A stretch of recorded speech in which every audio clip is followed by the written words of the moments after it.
मित्रों, हमेशा की तरह राजा भोज जब उस अद्भुत सिंहासन की तरफ बढ़े तभी उस सिंहासन से निकलकर पुतली ने राजा का रास्ता रोककर कहा, हे राजन, आप इस सिंहासन पर तभी बैठ सकते हो, पहले मेरे राजा विक्रमादित्य की यह कहानी सुनकर निर्णय करें कि तुम वास्तव में उनके समान ऐसा त्यागपूर्ण कार्य कर सकते हो अथवा नहीं, क्योंकि हमारे राजा ने अपने राज्य के एक ब्राह्मण दंपति के लिए अपना शरीर भी दांव पर लगा दिया था, जिसमें उनके प्राण चले गए। बाद में वे कैसे जीवित हुए या मृत्यु को प्राप्त कैसे हो गए, पूरी कहानी जानने के लिए हमारी इस कहानी को अंत तक जरूर सुनें तथा सब्सक्राइब कमेंट करके बेल आइकन दबाना न भूलें व शेयर अवश्य करें। धन्यवाद। नमस्कार, मैं रणवीर सिंह लोटस एंटरटेनमेंट में आपका हार्दिक स्वागत करता हूं। मित्रों, 17वें दिन फिर एक बार से नए उत्साह और उमंग के साथ राजा भोज सिंहासन के पास पहुंचे। तभी सिंहासन की 17वीं पुतली उनके सामने रास्ता रोककर खड़ी हो गई और बोली, मैं इस सिंहासन की 17वीं पुतली विद्यावती हूँ। आपको इस सिंहासन के स्वामी राजा विक्रमादित्य के त्याग, तप और प्रजा पालन की एक कथा सुनाती हूँ। राजा भोज, इस कहानी को सुनो और फिर निर्णय करें कि क्या आप में उन जैसी योग्यता है कि इस सिंहासन पर बैठ सकें। यह कहकर उस पुतली ने कहानी सुनानी शुरू की। राजा विक्रमादित्य राज्य की व्यवस्था देखने के लिए किसी भी समय किसी न किसी क्षेत्र में पहुंच जाते थे। वे इस बात को देखने के लिए अपनी आंखें हमेशा खुली रखते थे कि कहीं उनकी प्रजा दुखी तो नहीं है, प्रजा को सही न्याय तो मिलता है, कि कोई भूखा तो नहीं सोता, प्रजा सुख समृद्धि से परिपूर्ण है या नहीं। एक रात को वे वेश बदलकर घूमते हुए एक झोपड़ी के पास पहुंचे जहां एक ब्राह्मण परिवार रहता था। उस ब्राह्मण और ब्राह्मणी की बातचीत का विषय राजा विक्रमादित्य ही थे। ब्राह्मणी निराश भरे स्वर में अपने पति से कह रही थी, यदि ऐसा है तो तुम्हें महाराज के पास जाना चाहिए और उनसे यह बात कहनी चाहिए। पागल हो गई है क्या? हमें अपनी खुशी के लिए राजा का जीवन संकट में नहीं डालना है, ब्राह्मण ने अपनी पत्नी को डांटते हुए कहा। उसके बाद ब्राह्मणी के मुंह से कोई भी शब्द न निकला। राजा उत्कंठा से भर उठे। उन्होंने बार बार सोचा कि किसके बारे में ब्राह्मणी अपने पति को उनसे जाकर कुछ कहने की बात कर रही थी, किस बात को लेकर उनके प्राण संकट में पड़ सकते हैं, लेकिन उनकी समझ में कुछ भी नहीं आया। तब पति पत्नी दोनों चुप हो चुके थे। राजा बहुत देर तक खड़े इंतजार करते रहे, फिर भी कुछ बोले, लेकिन वे कुछ नहीं बोले। उसके बाद जब दोनों में से कोई कुछ नहीं बोला, अंततः राजा ने दरवाज़ा खटखटाया। कुछ क्षण के बाद दरवाज़ा खुला। राजा विक्रमादित्य ने अपना परिचय देकर कहा, मैंने कुछ देर पहले तुम दोनों की सारी बातें सुन ली हैं। उन बातों को सुनकर मेरी जिज्ञासा बढ़ गई है, पूरी बात बताओ। राजा को अपने दरवाजे पर आया देखकर गरीब ब्राह्मण भय के मारे थरथर कांपने लगा। उसने राजा को अंदर आने के लिए कहा और हाथ जोड़कर एक ओर खड़ा हो गया। डरो नहीं, राजा ने कहा, तुमने कोई अपराध नहीं किया है। मैं तो तुम्हारी कुछ देर पहले हो रही बातचीत को जानने यहाँ आया हूँ। तुम्हारी पत्नी किस कारण से तुम्हें मेरे पास भेजना चाहती थी? पहले तो ब्राह्मण ने सही बात बताने से मना कर दिया, लेकिन फिर राजा के बार बार पूछने पर उसे अपना मुंह खोलना ही पड़ा। उसने हाथ जोड़कर कहा, बात यह है कि हमारा विवाह हुए 12 वर्ष हो चुके हैं और संतान से वंचित हैं। मेरी पत्नी ने संतान प्राप्ति के लिए हर तरह का धर्म कर्म पूजा पाठ किए, व्रत उपवास रखे, लेकिन ईश्वर ने हमारी नहीं सुनी। संतान का होना और न होना भाग्य की बात है। मुझे तुम दोनों से पूरी सहानुभूति है, आगे बोलो।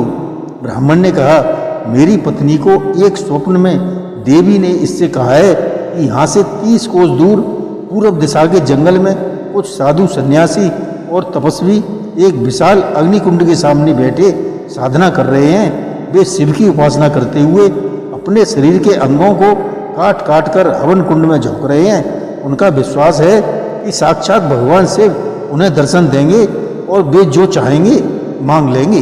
देवी ने सपने में भी मेरी पत्नी से कहा है कि यदि आप ये राजा विक्रमादित्य वहाँ जाकर उस अग्निकुंड में अपने अंगों की बलि दें और भगवान शिव के प्रकट होने पर हमारे घर पुत्र रत्न प्राप्त होने का वर मांग लें तो हमारे यहाँ अवश्य ही पुत्र उत्पन्न होगा। मेरी पत्नी की गोद हरी भरी हो जाएगी। यदि ऐसा हो सकता है तो मैं इस कार्य को अवश्य करूँगा। तुम निश्चिंत होकर सो जाओ। यह कहकर राजा कुटिया से बाहर निकले आए। दूसरे दिन राजा विक्रमादित्य बेतालों की सहायता से उस स्थान पर जा पहुँचे और तपस्वियों की वेशभूषा में अग्निकुंड के सामने बैठे तपस्वियों को अनुसरण करने लगे। सारे तपस्वियों के साथ साथ राजा विक्रमादित्य ने भी अपने शरीर का अंग काट काट कर जला डाला।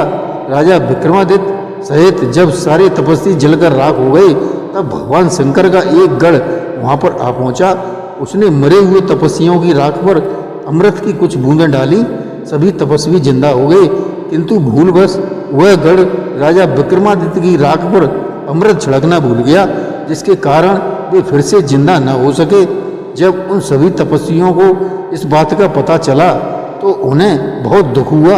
उन सबने मिलकर भगवान शिव की पूजा अर्चना करके प्रार्थना की कि वह राजा को भी पुनर्जीवित कर दें, क्योंकि उन्होंने भी भगवान शंकर को प्रसन्न करने के लिए अपना जीवन का बलिदान किया है। तब स्वयं भगवान शंकर साक्षात प्रकट हुए और अमृत की बूंदें राजा के राख हुए शरीर पर छिड़ककर उन्हें जीवित कर दिया। राजा की साधना और भक्ति से भगवान शंकर बहुत प्रसन्न हुए। उन्होंने राजा से वर मांगने के लिए कहा तो राजा ने कहा, हे प्रभु, आपने मुझे फिर से जीवित कर दिया, नया जीवन दान दिया है। यही मेरे लिए सौभाग्य की बात है।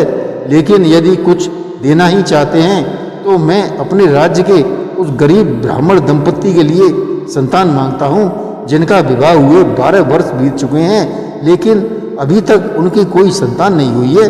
विक्रमादित्य की बात सुनकर भगवान शंकर मुस्कुराए और बोले, ऐसा ही होगा, मेरा आशीर्वाद है। ये विक्रमादित्य, इस संसार में कोई भी तुम्हारे समान ज्ञानी, योगी तथा दानी नहीं होगा। अपने लिए तो सभी कामना करते हैं, पर दूसरों के लिए अपना जीवन बलिदान करने वाला मैंने तुम्ही को देखा है। फिर भगवान शंकर ने उन्हें 2 कमल के फूल देते हुए कहा, एक तुम्हारे लिए और एक ब्राह्मण दंपत्ति के लिए। यह कमल का फूल जिस परिवार में भी रहेगा वहाँ अवश्य ही बच्चों की किलकारियाँ गूंजेंगी, साथ ही वहाँ धन दान की भी वर्षा होती रहेगी। राजा उन फूलों के साथ बेतालों की सहायता से अपने नगर वापस लौट आए। फिर ब्राह्मण के घर जाकर उन्हें भगवान शंकर का दिया हुआ उपहार दिया और उनके आशीर्वाद के बारे में बताया। ब्राह्मण और उसकी पत्नी बहुत प्रसन्न हुए।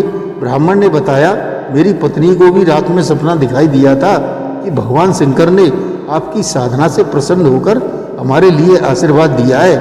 अपने महल लौटकर राजा ने ब्राह्मण और उसकी पत्नी के लिए ढेरों धन और वस्त्र आभूषण भिजवा दिए और बेसब्री के साथ उस समय का इंतजार करने लगे जब ब्राह्मण के घर में पुत्र होने का शुभ समाचार मिले। अंततः वह समय भी आ गया। ब्राह्मण के यहाँ पुत्र होने पर स्वयं जाकर उन्हें बधाई दी। उपरोक्त कहानी सुनाकर पुतली विद्यावती ने राजा भोज से कहा, ऐसे त्यागी एवं प्रजापालक थे हमारे राजा विक्रमादित्य। अपनी प्रजा की इच्छा की पूर्ति के लिए अपने जीवन का बलिदान करने से भी नहीं चूकते थे। क्या आपने कभी कोई ऐसा काम किया है, हे राजा भोज? पुतली के इस प्रश्न पर राजा भोज मौन हो गए और सिंहासन पर बैठने का विचार त्याग कर महल लौट गए। जय श्री कृष्ण।